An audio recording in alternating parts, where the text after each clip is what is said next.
Muy buenas tardes o buenas noches, bueno, depende como usted lo quiera ver, pero bueno, quiero saludarle el día de hoy. ¿Cómo se encuentran? Bueno, me alegra este fin de semana, fuimos bendecidos, tuvimos la visita de varios pastores y estuvimos en lo que llamamos el impacto apostólico y creo que recibimos bendición de Dios en todas las enseñanzas, pero hoy volvemos a retomar aquel estudio que estamos haciendo. ¿Cuál estudio? Acerca del temor. Nosotros hemos estado hablando de una serie de enseñanzas que es sin miedo a nada. Ese es el título grande de esas enseñanzas. Y hemos venido describiendo primero la experiencia del temor. ¿Qué sucede cuando hay temor? Luego hablamos ya de una de las características, que el temor es igual a la incredulidad. Y luego, hoy, vamos a hablar de otro aspecto, de otra característica del temor pecaminoso. Y quiero como recordar algunas cosas antes de seguir adelante, no sea que de pronto nos perdamos en lo que estamos hablando. Y el temor es una emoción, un sentimiento que es generado en nuestros corazones como respuesta a situaciones, a circunstancias. El temor no es malo porque a veces nos protege de cosas. Sí, si usted ve un perro bravo, pues si no le tiene temor, usted sí está como en la olla. Tendríamos que llevarlo al psiquiatra porque ¿por qué no le tiene miedo a ese animal? Pero a veces ese temor se vuelve pecaminoso. Pecaminoso porque ya no está enfocado en las cosas que pueden proteger nuestra vida, sino que precisamente surge de un corazón, como decíamos, incrédulo, por ejemplo, o un corazón que le da más poder a ciertas cosas del que realmente tienen. Le tiene más miedo al hombre, cuando la Biblia dice que no debemos temer al hombre que solamente puede matar nuestro cuerpo. No debemos temer algunas cosas que se dan en este mundo, y hablábamos inclusive de los poderes espirituales. Claro, Satanás tiene poder, pero los hijos de Dios tenemos más poder, así que miedo no, respeto, claro, saber que hay un peligro, sí, tenemos que cuidarnos, pero miedo. Y hoy vamos a hablar de la ignorancia o el desconocimiento como un causante del temor. Por eso he titulado la enseñanza esta tarde: detrás de la ignorancia llega el temor. Y quiero que tú con ese título ya de una vez te vayas metiendo en lo que vamos a hablar. La ignorancia nos lleva a temer. Y piense en la siguiente ilustración. El ser humano y nosotros tememos lo desconocido. Si a usted le dicen que tiene que ir a un lugar que no conoce y lo que usted ha escuchado de ese lugar es que no, allá es peligroso, allá matan y además comen del muerto, usted escucha eso, usted dice, bueno, voy para allá, usted va allá con susto, aunque usted no ha comprobado de primera mano que el lugar es peligroso. Usted, por ser nuevo, por no conocerlo, usted ya está ¿qué? Un poco como temeroso, un poco receloso de esa circunstancia, la ignorancia. Y quiero que nos enfoquemos en eso, y no me voy a detener específicamente hablando de esa ignorancia pues a las cosas naturales, aunque sí quizás mencione algunas cosas, pero sobre todo vamos a enfocar a ese temor pecaminoso que tiene que ver con Dios. Es el que tú tienes que corregir en tu corazón. Pero antes de avanzar, vamos a orar para que Dios sea hablándonos en esta noche. Amén. Así que incline su rostro y vamos a orar. Señor, aquí estamos. Una vez más venimos a buscarte, a buscar tu rostro, porque necesitamos adorarte. Necesitamos que en medio de la alabanza, en medio que cantamos, elevamos nuestras voces a ti y batimos nuestras manos en honor a ti, tú también toques nuestros corazones. Y ahora, por favor, instrúyenos, por favor, háblanos, Padre Celestial. Que seamos enseñados, que podamos comprender tu palabra. Te lo pedimos, Señor, gracias. Amén y amén. Y quiero que busquen su Biblia, Mateo capítulo 14, por favor. Mateo capítulo 14. Y dice, vamos a leer desde el versículo 22 hasta el versículo 27. Y fíjese en esta historia, esto es una experiencia de miedo. Quiero que le preste mucha atención. Dice así la escritura: enseguida Jesús hizo a sus discípulos entrar en la barca e ir delante de él a la otra ribera, entre tanto que él despedía a la multitud. Bueno, quiero que usted entienda qué está pasando acá. El Señor Jesús acaba de alimentar a una multitud, 5,000 personas, hombres, les acaba de dar de comer y está terminando toda esa, imagínense la logística para alimentar a 5,000 hombres, sin contar mujeres y niños. ¿Cuántos serían? Y él está terminando y él le dice a los discípulos: váyanse, yo despido a la gente y ya nos vemos. Ahí es donde estamos. Versículo 23. Despedida la multitud, subió al monte a orar aparte, y cuando llegó la noche estaba allí solo. Y ya la barca estaba en medio del mar, azotada por las olas, porque el viento era contrario. Mas a la cuarta vigilia de la noche, Jesús vino a ellos andando sobre el mar. Y los discípulos, viéndole andar sobre el mar, se turbaron diciendo: ¡un fantasma! Y dieron voces de miedo. Pero enseguida Jesús les habló diciendo: tened ánimo, yo soy, no temáis. Quiero que nos fijemos en tres cosas en este pasaje. Y la primera es pues el terror de los discípulos. Pero consideremos un poco la circunstancia. Uno cuando lee esa historia, bueno, más bien, usted cuando lee la Biblia tiene que tratar de visualizar o figurarse, hacerse una imagen mental de lo que está sucediendo. Dice que estaban en medio del mar, era la cuarta vigilia, es decir, por allá a las 3, 4 de la mañana, más o menos esa hora. Todo está ¿qué? Oscuro.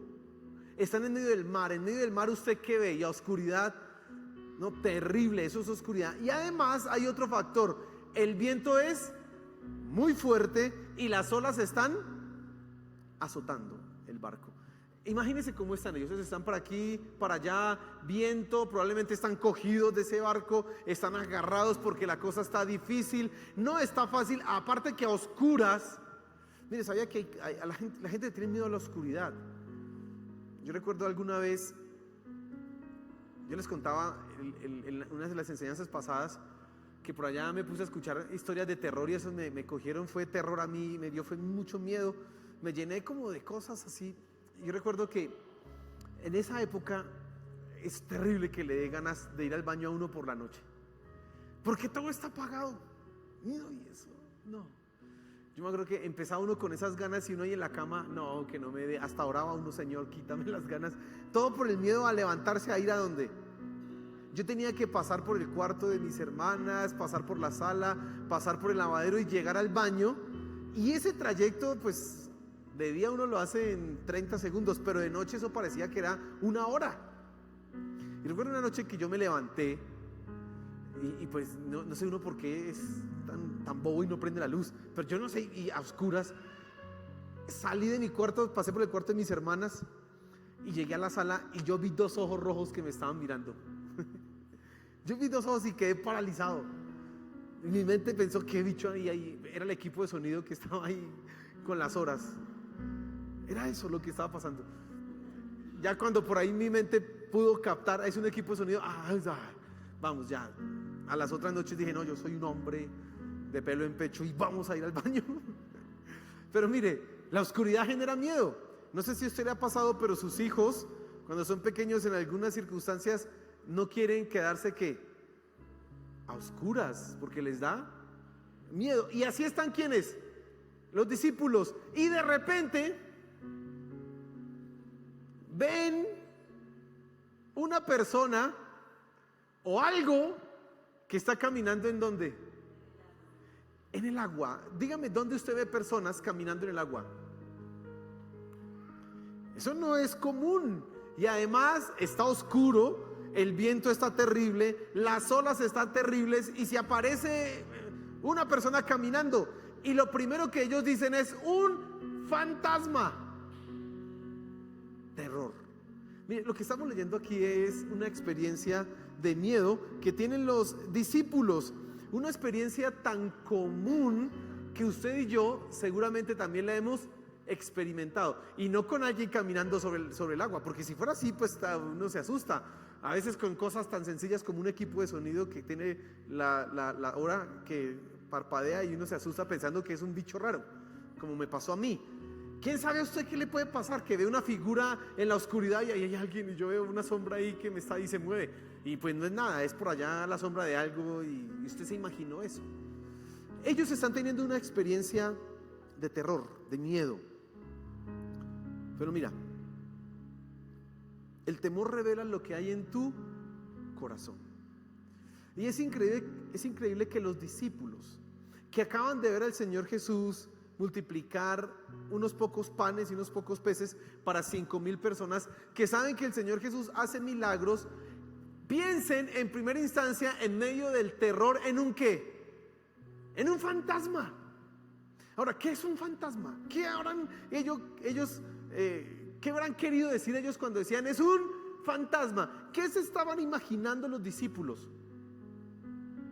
Los fantasmas de nuestros días son los fantasmas de gente muerta. Usted ha escuchado las historias que dicen que queda el alma que no ha solucionado todo en la tierra, queda dando vueltas hasta que soluciona o perdona o encuentra el huesito que tenía por allá o le recupera la cabeza y ahí sí se va para donde sea. Esos son los fantasmas que nosotros en nuestra época estamos viendo. Pero ¿qué habrán pensado ellos? ¿Por qué dijeron un fantasma? Y ese es el punto que yo quiero resaltar esta noche. La ignorancia nos lleva a nosotros de temor, nos lleva al temor, nos lleva al miedo. Y cuando nos lleva al miedo, nosotros interpretamos las cosas. Los discípulos están en un momento sinceramente difícil. Probablemente nosotros hayamos hecho lo mismo, gritado o nos habíamos tirado al agua a nadar. ¿Quién sabe qué llegó aquí? ¿Nos va a coger alguien? ¿Sabe qué es esto? ¿Quién sabe qué hubiéramos hecho? Pero eso no es tan lejano.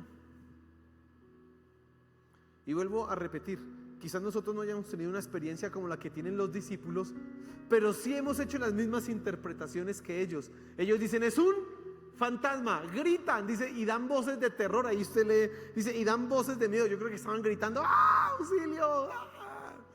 Ten piedad de mí. ¿Quién sabe quién sabe cómo estaban gritando ellos en medio de esa circunstancia? Pero no es tan lejano eso a nosotros.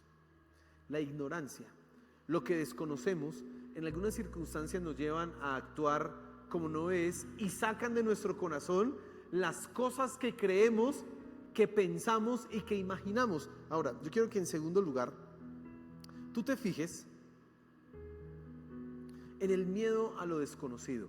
Ya vimos la situación, los discípulos están teniendo miedo a algo que ellos no conocen, aunque sí lo conocen, pero no están reconociendo. Pero mira, los seres humanos tenemos la tendencia a temer aquello que es desconocido. Tenemos cierto recelo frente a las cosas nuevas.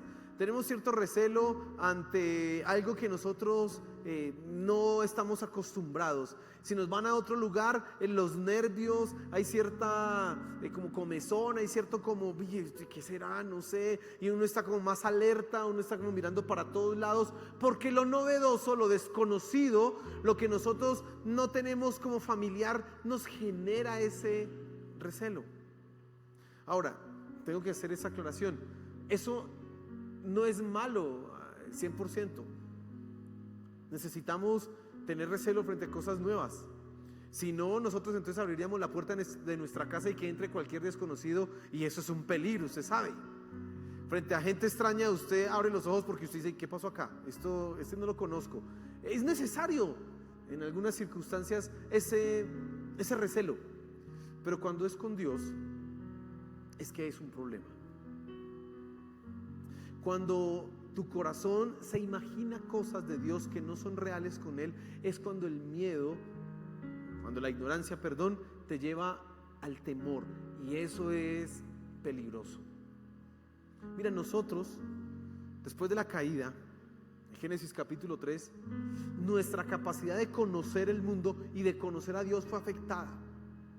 De alguna manera nuestro intelecto ya no capta las cosas con la misma precisión que debiera ser. ¿Por qué? Por causa del pecado. Ahora hay un marco de referencia, un marco de interpretación que se llama pecado, que matiza todo lo que vemos. Es como un filtro.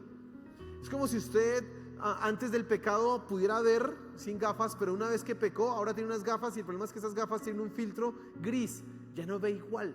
Ese es el pecado, hizo eso. Y sobre todo nuestra relación con Dios sufrió y se vio afectada por eso. Por eso el hombre, aún el cristiano, no tiene esa posibilidad en sus primeros tiempos de conocer plenamente a Dios, a menos que sea el Espíritu Santo el que se lo revele. Por eso necesitamos que Dios toque nuestros corazones, porque el hombre no puede percibir, conocer a Dios a plenitud, a menos de que sea el Espíritu Santo el que se lo revele. Esa capacidad la perdimos. Y en esa incapacidad,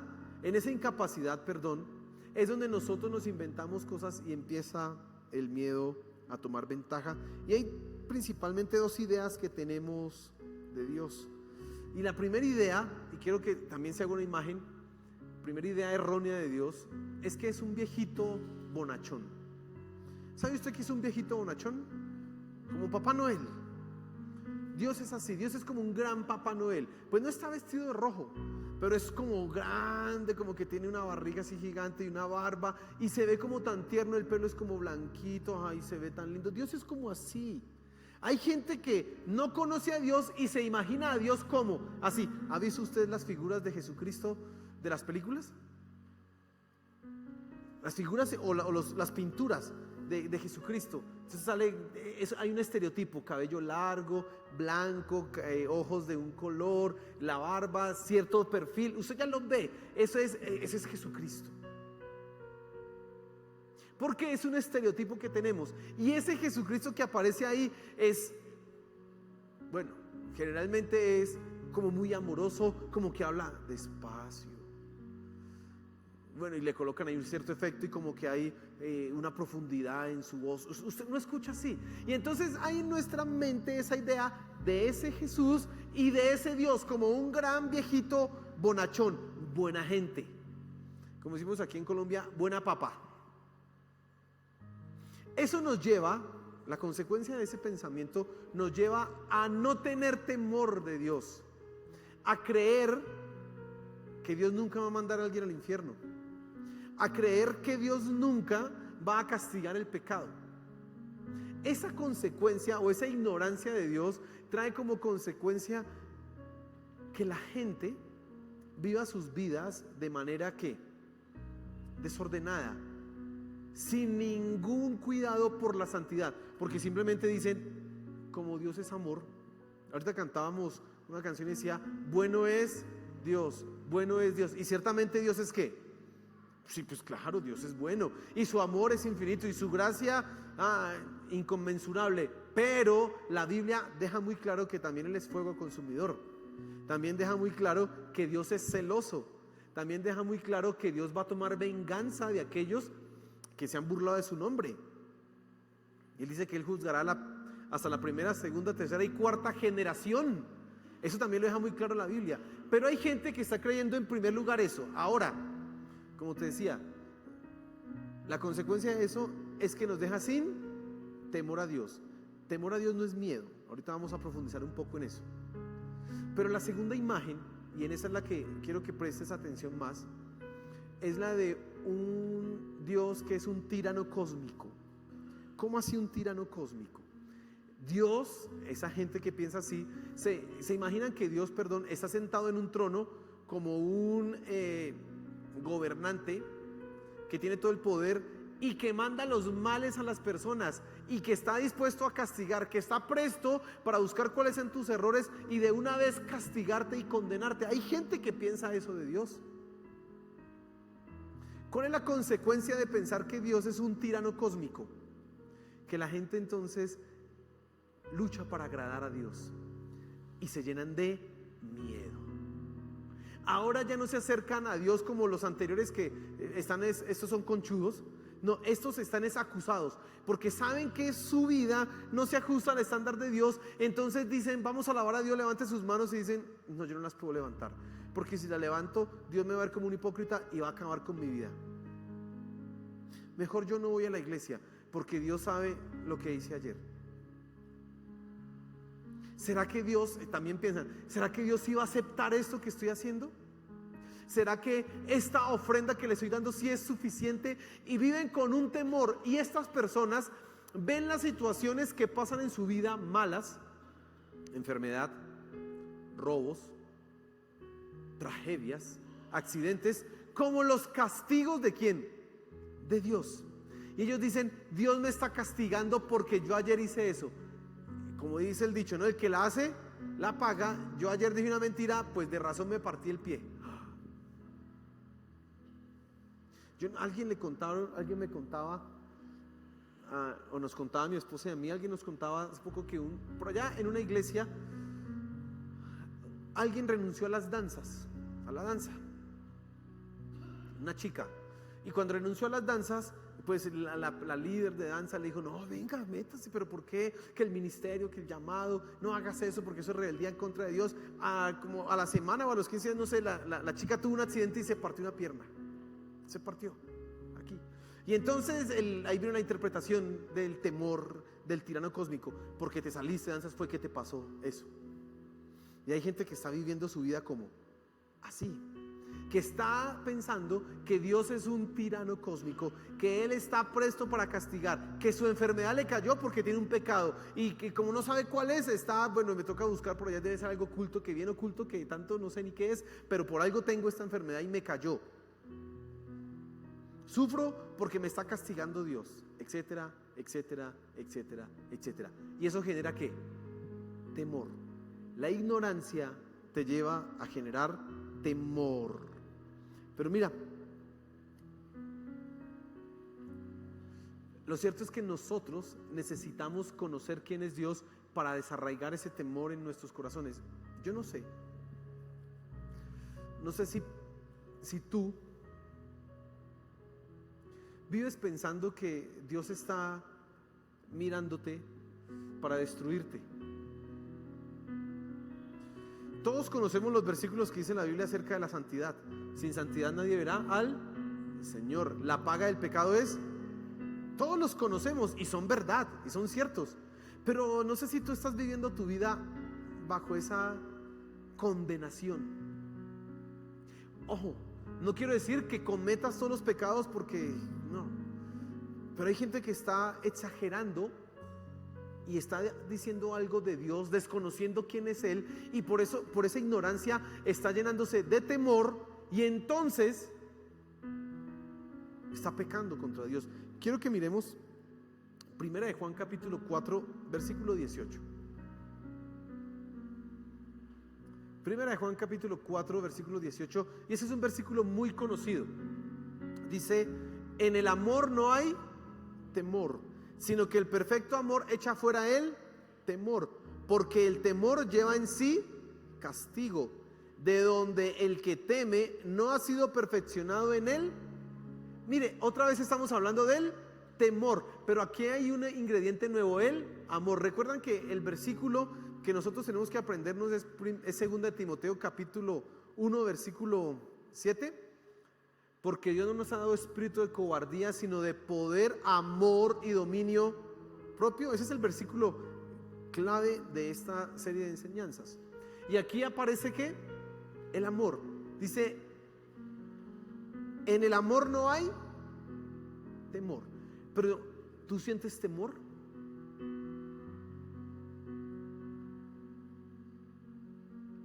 Y entonces yo te podría decir, tú no estás amando a Dios. Pero en realidad ese versículo no significa eso. Dice, sino que el perfecto amor echa fuera él. Ahora, ¿quién ama de manera perfecta? ¿Tú? Yo no puedo amar de manera perfecta. ¿Quién ama de manera perfecta? Muy bien, así que en el amor no hay temor. ¿En el amor de quién? De Dios. El perfecto amor echa fuera el temor. Tú necesitas entender que el amor de Dios es tan perfecto que Dios no te está condenando por enviarte al infierno, sino que ha decidido enviar a su Hijo a morir por tus pecados. Por eso debes ser libre ¿de qué? Del miedo, de la acusación. Por eso dice acá, sino que el perfecto amor echa fuera el temor. Dice, porque el temor lleva en sí castigo. Así que el temor se convierte en una incredulidad. Ese temor se convierte en sí mismo en una condenación, en un pecado. Y quiero ser claro en esto: si tú vives con temor porque crees que Dios te está castigando, tú estás pecando, y ese pecado ya trae condenación a tu vida. Dice aquí, porque el temor lleva en sí mismo ¿qué? Castigo, de donde el que teme no ha sido perfeccionado en el amor.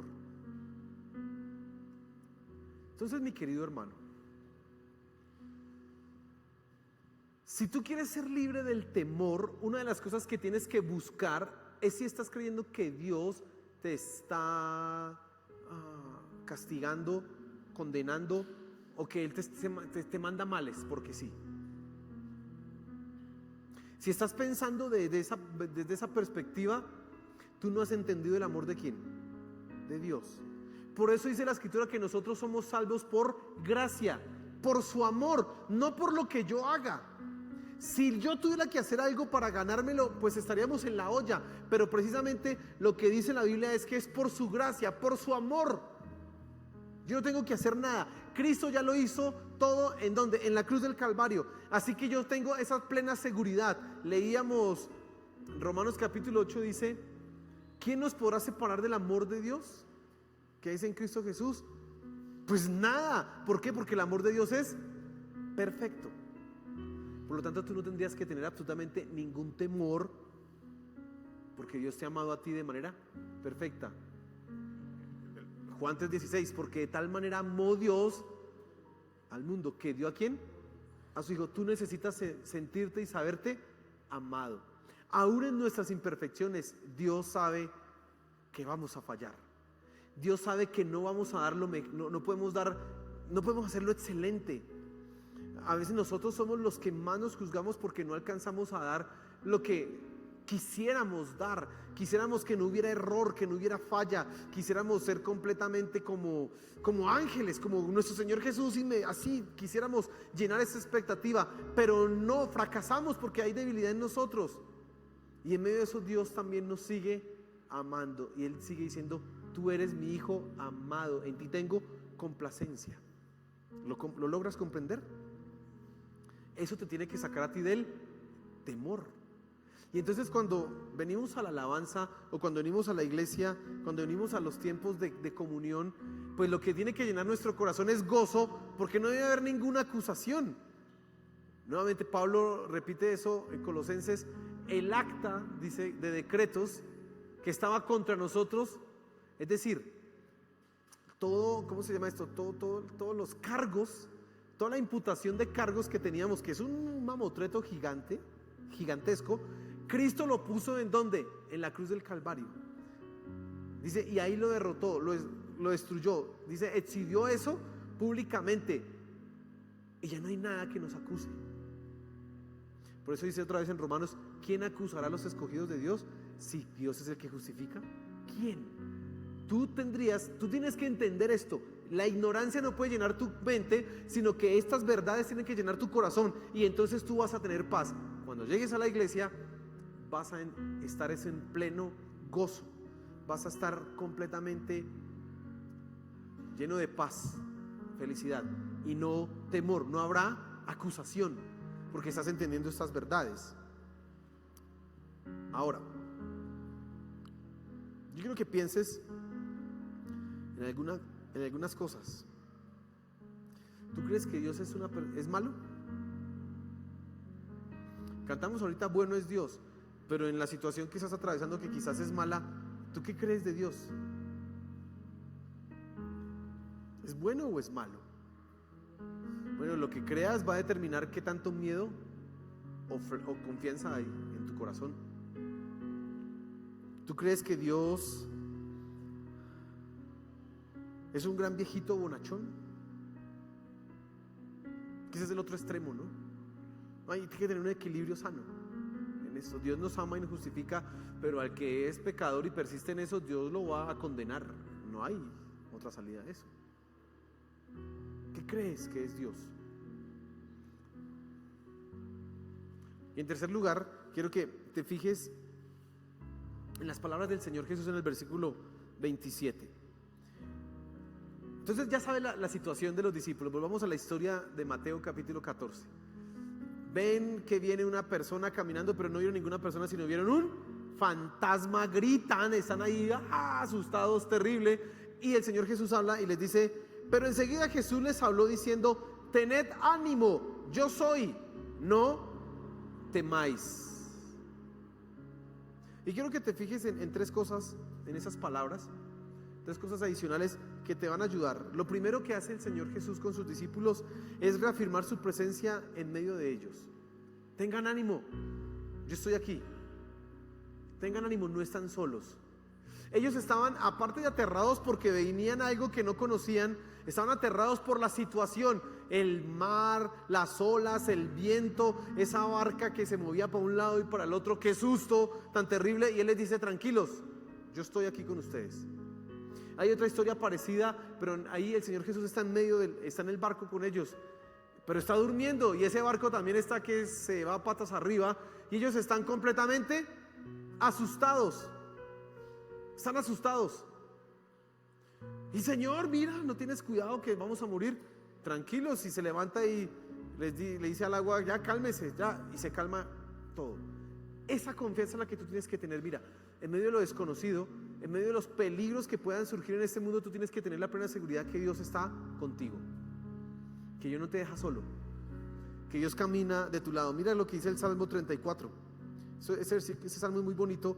El versículo 7 y 8 dice, el ángel de Jehová acampa alrededor de los que le temen y los defiende. Mira lo que dice, el ángel de ¿quién? Acampa alrededor de los que le temen y los... Ahora, aquí aparece otra vez la palabra temor, pero no es ese temor de terror, sino es ese temor que surge del amor. Yo hago lo que a Dios le agrada porque lo amo, así que temo fallarle a Él, no porque le tenga un pánico, porque me va a castigar. Ese es el que es pecaminoso. Y entonces aquí dice, el ángel de Jehová acampa alrededor de los que le temen. Y si tú temes a Dios, debes saber que en la circunstancia que estés, Dios está contigo. No tienes por qué tener miedo. Aunque, dice el Salmo 27, aunque un ejército, no, ese es el Salmo 3, bueno, aunque un ejército acampe contra mí, no temerá mi corazón. Dice otro salmo, oh Jehová, muchos son mis adversarios, muchos son los que se levantan contra mí, muchos son los que dicen de mí, no hay para él salvación en Dios. Mas tú, Jehová, eres mi escudo, mi roca, y el que levanta mi cabeza. Ese es el Salmo 3. Porque ¿quién está con nosotros? Dios. Si tú lees el Salmo 91, dice, el que habita el abrigo del Altísimo morará bajo la sombra del Omnipotente. Dice, diré yo a Jehová, esperanza mía y castillo mío, mi Dios en quien confiaré. Y empieza a describir, no tendrás miedo del cazador, ni de la sombra nocturna, ni de la pestilencia, ni de no sé qué. No tenga miedo, porque ¿quién está con usted? Dios. El que camina con nosotros es Dios. No tengas miedo. Y el Señor Jesús hace eso con los discípulos. Ellos están llenos de miedo ante lo desconocido, ante las fuerzas de la naturaleza, y de repente Él dice, no, soy yo estoy aquí con ustedes, no tengas miedo. Lo segundo que quiero que te fijes acá es que el Señor Jesús se identifica claramente ante ellos como Dios. Y esta es una parte muy importante. El Señor Jesús dice, tengan ánimo. Ahí en Mateo capítulo 14, yo soy, no tengan miedo. Esas palabras yo soy aparecen en Éxodo capítulo 2, 3. Y ese es el nombre que Jehová utilizó para revelarse al pueblo de Israel. Moisés le preguntó a Jehová, a Dios, ¿cómo le diré al pueblo que te llamas? ¿Cómo que les va a decir? ¿Quién me mandó? Y Dios le dice, les dirás, yo soy, me envió. El nombre de Jehová es como yo soy, Yahvé, yo soy. Y el Señor Jesús en los evangelios, específicamente en Juan, aparece yo soy la puerta, yo soy, pero sobre todo esa palabra yo soy es una identificación directa de que Él, Jesús, es ¿quién? Dios. Y eso es lo que tú necesitas conocer. Tú necesitas conocer ¿a quién? Al yo soy, a Dios. Los discípulos necesitaban entender que no era un fantasma el que estaba ahí, que era ¿quién? Dios mismo el que estaba con ellos. Por lo tanto estaban llenos de miedo por la ignorancia que tenían, pero una vez ellos reconocieran que era ¿quién? Dios, el temor iba a desaparecer. Tanto es así que la siguiente historia es que Pedro le dice: si eres tú, manda que yo camine y vaya hasta donde tú estás. Y él dijo: pues venga. Porque ya en ellos, pues si estoy con Dios, pues yo también puedo caminar en donde, en el agua. Bueno, después la historia pues no termina tan chévere porque Pedro se llena de incredulidad. Pero, escucha eso, si tú logras conocer a Dios, no sabes lo que puedes hacer, porque vas de la mano del Todopoderoso. Con nosotros camina es el Todopoderoso, el que hizo los cielos y la tierra. Por eso Pablo en Efesios en el capítulo 1 dice: yo oro por ustedes para que los ojos de su mente, su entendimiento y sus ojos sean abiertos para entender cuál es el poder que obra en ustedes. Y Pablo está hablando de eso, un poder para santificarnos, pero un poder precisamente para no tener nada de miedo frente a huestes espirituales, cualquier cosa que se venga. Es que somos los hijos de Dios, es que yo soy un hijo de Dios, pero a veces no entendemos esas verdades y por eso estamos llenos de ¿qué? De miedo. Somos cobardes, somos pusilánimes, porque estamos llenos de miedo, porque no entendemos el poder que opera en nosotros. Así que el Señor Jesús lo que hace en este momento es precisamente identificarse. Ese yo soy identifica a Jesús como el Padre. Ellos, los discípulos, entonces necesitaban reconocer quién era Jesús, que era el Dios, el creador del cielo y de la tierra estaba ahí con ellos. Eso necesitaban conocer. Tú necesitas conocer eso mismo. Por eso tienes que dedicar tiempo a conocer a Dios. Orar: Señor, quiero conocerte, déjame conocerte, revélate a mi corazón, revélate a mi mente, háblame. Usted necesita orar eso, porque entre más conozcas a Dios, menos temor vas a tener. Entre más lo desconozcas, más miedo vas a tener. Y lo tercero que quiero que te fijes en esto es que nosotros podemos entender que no debemos tener miedo por lo que somos. Es que yo soy un hijo de Dios, es que yo estoy con Cristo en los lugares celestiales. ¿Sabes qué dice la Biblia de nuestro Señor Jesús? Que Él ahora está sentado en los lugares celestiales, a la diestra ¿de quién? Del Padre. Y Dios ha colocado todas las cosas ¿bajo qué? Bajo sus pies. Todas las cosas. Mateo capítulo 28 termina diciendo: toda potestad o todo poder me ha sido dado en el cielo y en la tierra. ¿Quién tiene el poder? Jesús. Pero Efesios dice que nosotros con Cristo estamos en la misma posición que Él ante Dios. Si tú logras entender eso, no hay miedo. Eso desarraigará el miedo de tu corazón. Entonces, hermano, entre más miedo tengas, más se revela que hay ideas erróneas en tu corazón frente a Dios, ignorancia y desconocimiento de Él. Probablemente es que no seas una persona que conozca la palabra. Tendría que preguntarte: ¿estás leyendo la Biblia todos los días? ¿Estás dedicándole tiempo a conocer la Escritura? La Escritura es la que nos permite conocer a Dios. Es ahí donde tú lo conoces. Claro, las canciones son muy bonitas, muy hermosas. Lo que usted puede decir: ay, el pastor predica cosas, yo entiendo muy bien, pero no, usted tiene que ir ¿a dónde? A la Biblia, hermano. Usted tiene que ir ahí, a la Escritura. Muchos de los temores que probablemente tengas y que dominen tu vida se deben a que no conoces a quién, a Dios, y eso te está llevando a temer. Así que necesitas dedicarle tiempo a la Escritura. Voy a leer, voy a conocer lo que dice ahí este libro. Necesito conocer a Dios. Tienes que revisar si probablemente hay ideas en tu corazón frente a Dios. Dios no me ama, Dios no me acepta, Dios me va a castigar, Dios me mandó esta enfermedad, Dios. Pues esas son ideas erróneas que tienes que desarraigar de tu mente. ¿Cómo? Uno, entiende que Dios no es así. Dos, lee la Biblia otra vez. Conoce a Dios. Y déjame decirte que todo el miedo y el temor que domina y gobierna tu corazón, en ese sentido, será desarraigado. Porque empezarás a conocer cuánto te ha amado Dios y vas a decir: si no me destruyó antes cuando no era su hijo, ahora que soy su hijo, Él me va a cuidar en su mano.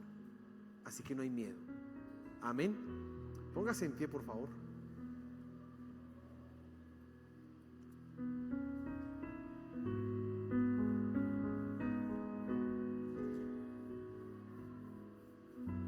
Y probablemente esto es como los discípulos, gritando del miedo y diciendo fantasmas, fantasmas, cuando es Dios el que se está revelando a ti. Y entonces tienes que en este momento llenar tu mente y tu corazón de esta verdad. Dios es el que está a tu lado. Dios es el que camina contigo. Así que quita esas ideas erróneas de tu mente. Decídete a conocerlo. Dile: Señor, quiero conocerte. No quiero que mi ignorancia, mi desconocimiento de ti me llene de miedos. No quiero eso. Quiero vivir sin miedo a nada. Quiero ser libre del temor. Porque yo he recibido de ti un espíritu de poder, amor y dominio propio, no de cobardía, Señor. Señor, habla en nuestros corazones. Mira, revélate en nuestros corazones.